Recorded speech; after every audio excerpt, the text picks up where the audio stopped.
Hey there, Roger Burnley, vocal coach here in Hollywood, California.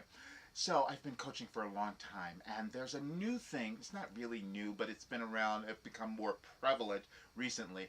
This thing called the vocal fry, and so I receive questions about it.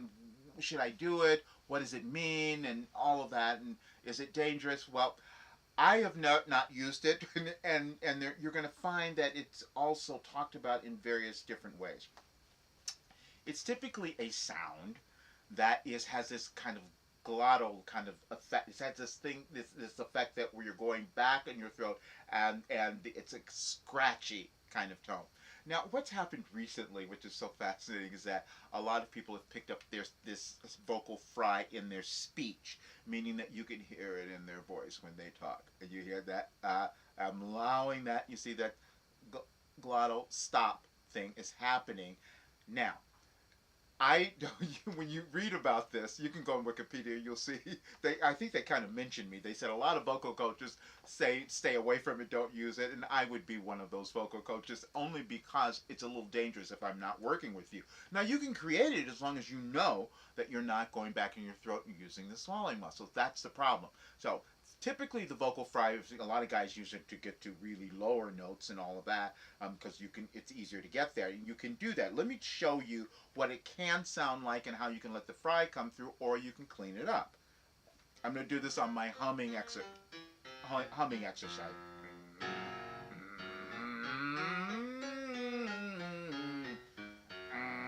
Now there. Now I'm having a little bit of that fry sound come through because I'm not completely closed here, and that it's kind of going back there. You hear the Now, if I don't want that there, if I want it clean, if I'm not going back and creating that kind of fry, then I'm just going to close. Now the chords are coming together. So you can see the way that you are creating that fry is allowing that little air to come through back here.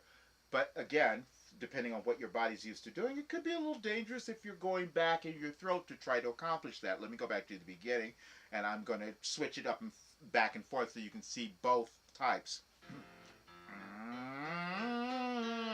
Now let's start. That's the fry. There it is again. Now, I can also go back and let me clean that up so you can see the difference. And again, I can say this because I've been doing this for so long that I can create that sound with pretty sure that I'm not going to go back and create any more damage. So, but for you, you might want to practice where you're actually making sure that you're not going back there. Now I'm going to clean it up so you can feel, if I don't want to have the fry there, how you get the chords to come together.